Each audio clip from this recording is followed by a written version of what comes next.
when is the right time for a youngster to enter the practice? Is there a time frame or is there a competence frame?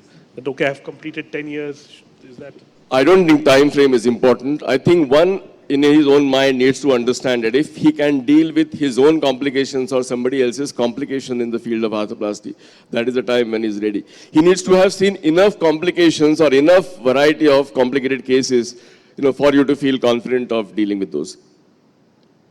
So I don't believe there is any time frame you can really say. Any questions from the audience? When did you start, sir? How many years?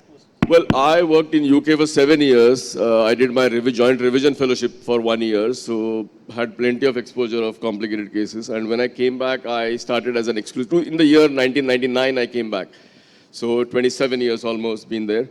And yes, I had set myself, there was no arthroplasty dedicated surgeons at the time, but when I started restricting my work, everybody said that you can't do that. You can't restrict your work, you have to do everything, including trauma. Yeah. Mic number 4, yeah, Mukesh, please. So, regarding ceramic bearings, squeaking can be early or delayed complication, one. And secondly, with the advent of robotics, we are achieving more perfection. So, will ceramic on ceramic increase in future? Yeah, so answering your first question, it can come in as early as, second day onwards, patients have felt this. Most patients will complain between 6 to 12 weeks as per the literature for squeaking, but it can come as a late complication in few cases. Most cases are between 6 to 12 weeks. As far as the second question is concerned, yes, with precision, I think there are still many surgeons who do prefer ceramic on ceramic bearings. And it's the Western world which has now actually moved away and gone to more COP, given all the registry data which is coming in, which gives very good results with the present plastics. But I don't think it is vanishing anytime soon. A question about limb length and hip stability and offset maintenance. I mean, I want to ask the speakers, what would you compromise on? Would you compromise on stability to achieve a perfect leg length? Or would you increase the leg length and how much to actually achieve stability? So that conflict between stability and limb length, I don't think is addressed even by robotics. How do you decide what is important? I give importance to the stability rather than the limb length. But again, I always tell the patient about we're not able to achieve accurately. We should always tell them 0.5 millimeter is or maybe 0.7 millimeter is acceptable. They can balance with without any footwear modifications. Yeah. Up to 7 millimeters is probably accepted, but the patients have become very inquisitive nowadays, and I don't think they are really accepting it, and the physios have added fuel to the fire as well. By increasing the offset, without increasing the length, the present day implants can solve the issues. Yeah, this is for limb length again.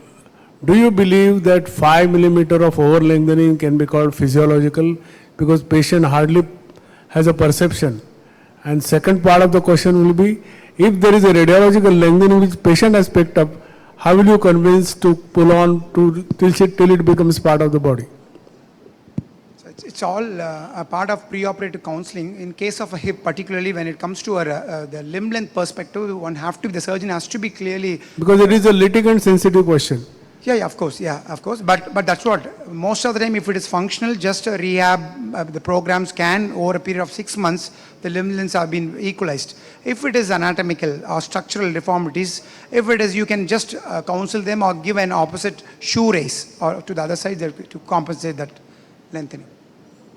Thank you. Mic number 5, please. Yes. Hello, yeah. Dr. Mavi here. So when a young person comes to you for a total hip, and he will ask you for bearing surface, whether we go for COC or COP. So what is the longevity you commit for ceramic on ceramic or ceramic on poly bearing? Akash. And second question is, in conventional poly versus highly cross-linked poly, the particulate matter which is released, is it same irritability to the soft tissue in conventional as well as highly cross-linked poly? Dr. Akash to answer. Right? Yeah, so coming to the first question, when patient asks me that how long this is going to last, I'm not going to commit that this will last for so many years. I'll give him the registry data or the available data that 90% of the patients are going to do well for the first 15 years. That's what the data says now. And 70% for almost 25 to 30 years with few of the available surfaces. As far as the size of the plastic is concerned, which comes in the wave debris, the wave debris is slightly smaller in size with the highly cross-linked poly, much lesser in quantity. They do not have any effect otherwise except for causing increased effective joint space by causing aseptic loosening at the cement bone interface. That's how it causes the loosening. But I mean, I don't think aseptic loosening is the number one problem in today's time. Infection is, but aseptic loosening is not number one in today's time. Mic 3. Thank you for all the wonderful talks. My question is regarding preoperative planning in THR. I now spend more time planning the femoral stem because the femoral one stem doesn't fit all the patients. I'm increasingly spending time and I'm seeing a lot of different types of stems of being used, type 1, type 2, type 3, all are available in the market. So can you give some guidance regarding planning and choosing the femoral stem? Yeah, so as the templating talk said, that the stem has to fill the medullary canal, which gives us a rough idea. If we look at the registry data, the uncemented stems, especially the collar or calcar sitting stems, they are the ones which are the best performing stems. So that's why the change is happening. The newer stems like triple taper stems like Insignia or Actis is now in market because on paper they show more promising results. But the long-term data will tell. But yeah, filling the medullary canal and matching the femoral center of rotation with the acetabulum is the key for getting a balanced hip and getting the minimum joint reaction force, so less wear, longevity of the implant. Can I just add something to this? Yeah, So, sure. I mean, in the Indian scenario, it is very common that the stems can become distally loading. So it is very important that we can use a reamer while we are doing the actual surgery so that it is not completely distally loading. If you see Professor Ranawat, he now uses two types of stem, one which are broader proximally in the AP diameter, so there will be more filling, as sir said. And so Actis and Trilock, I think he decides based upon that how big the AP diameter of the proximal femur is. Yeah, that's right. The routine way of templating for the femoral side is more important now, more relevant than before. Now we have different options for the case. Recently, the issue was about door A type, where whether the stems actually lock in the diaphyseal or the isthmus level, and you actually need to ream that area out before you can actually engage the metaphyseal area, because there is high incidence of door A leading to failure with these types of stems. Yeah, exactly. It should reaming is required in like coral stem with this. So another question for Dr. Binayak. How many times do you change your size of stem or cup in comparison to your templating?